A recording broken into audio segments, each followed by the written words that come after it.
Meow meow. Oh, what a good boy. What a good boy.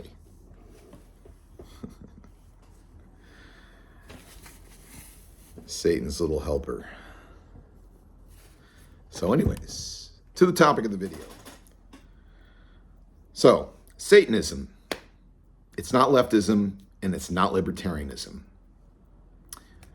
Regardless of what people on the left or the right tell you.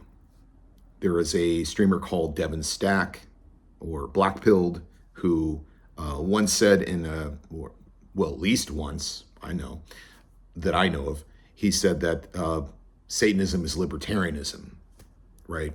And I think one of the things he's like, oh, do as thou wilt. So it's libertarianism. No. Satanism is indulgence with restraint, right? Satanism is not just like degenerate hedonism. So, yeah, so that's nonsense. Libertarianism holds the non-aggression principle. Satanism does not.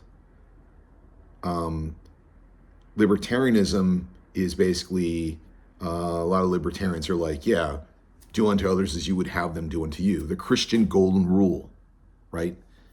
Satanism rejects this, right?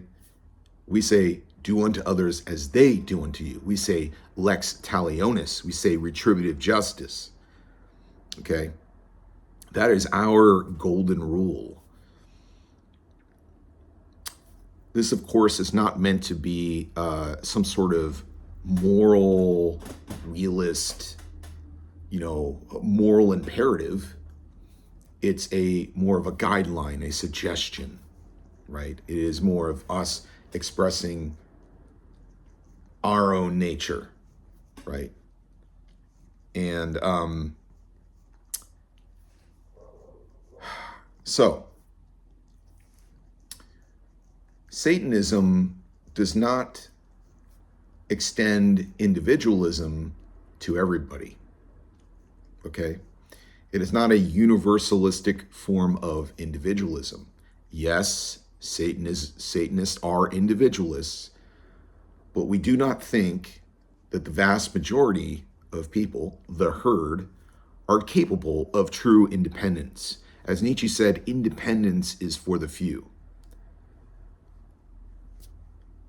The herd is not really capable of mental independence. And some are more than others, right? But generally speaking, no. The herd, this is why they're the herd, this is why we call them the herd, will always be manipulated by some just so story written down in some supposed magic book, and will always be manipulated by marketing execs, corporations, the media, right? Whatever psyop is going on out there that control the masses, they will always succumb to that.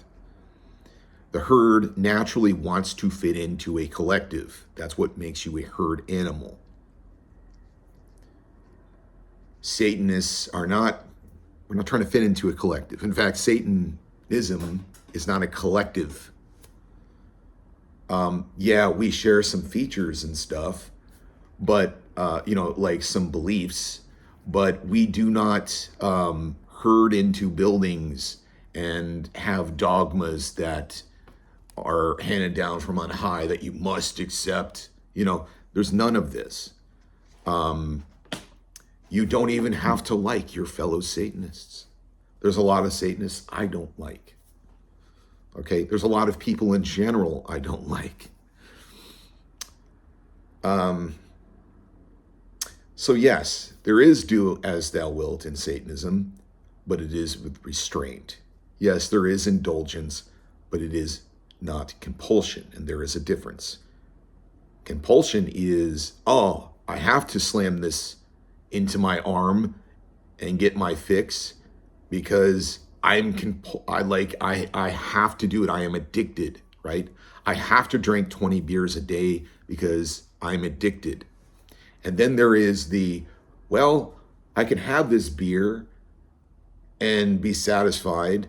I don't need to have this beer, but I can indulge in this beer, or I can indulge in this glass of whiskey, but I don't need to drink 20 glasses of whiskey.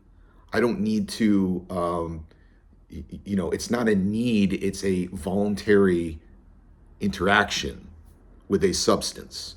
There's a difference. One is compulsory, one is voluntary. And then there are those indulgences that you could indulge in that destabilize the type of society I would like to see. And so I would say, don't do those things, right? I'm not going to talk about what they are, but use your imagination. If you are an a-hole, that will come back around on you, not because of some magic law, but because people will get sick of that crap, and they will, if you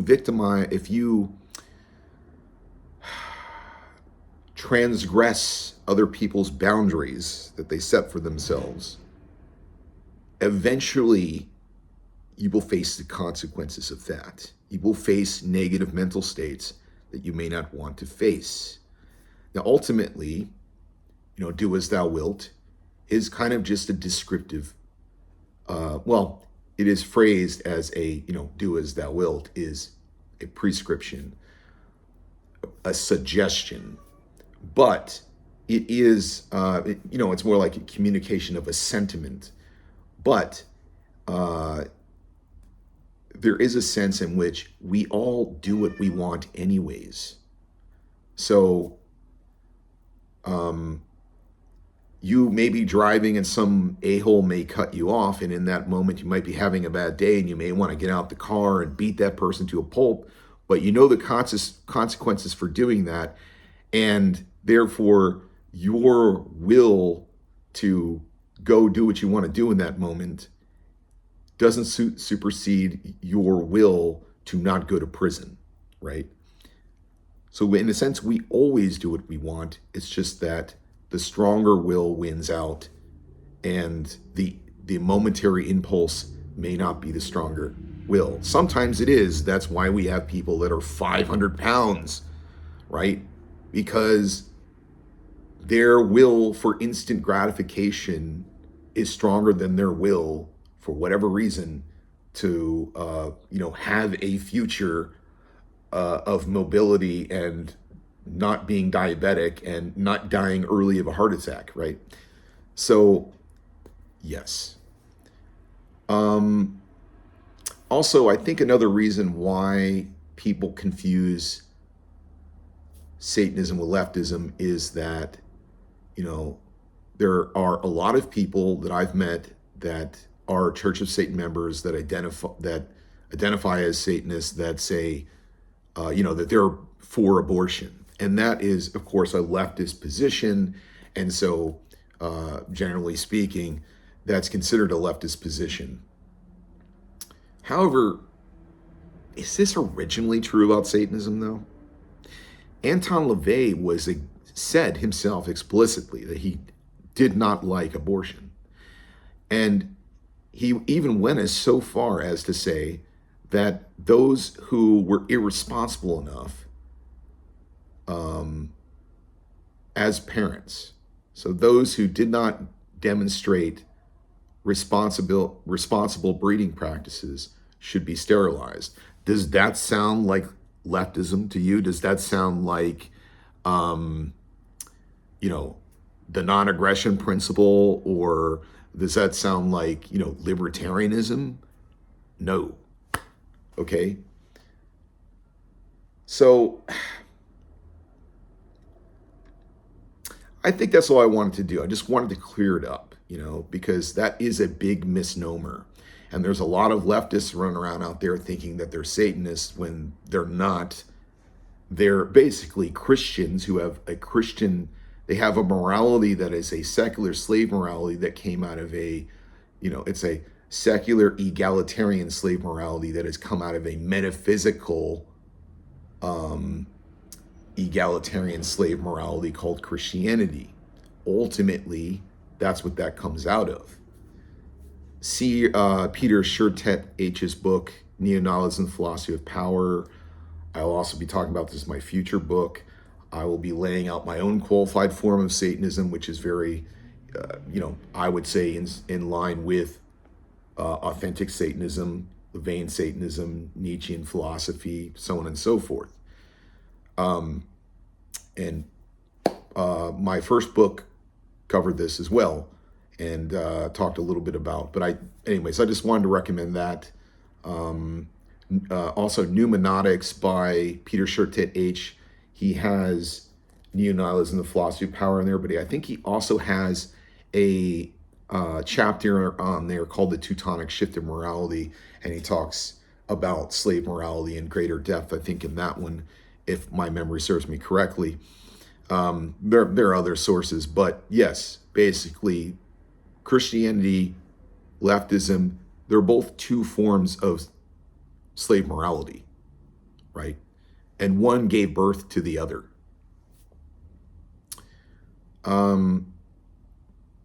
And Satanism is not a slave morality. We don't really have we're not moral realists. We don't really have a morality, so to speak. We do have values, which are definitely not leftist values, and not Christian values, and I would say, not slave moralist values. And we don't have this kind of universal values, so to speak, that we seek to push on everybody else. Because we're not moral realists. I hear you, bud. I'm done. Okay, we're gonna stop now, all right? All right, so thanks for listening to my ramblings. I'll see you next time.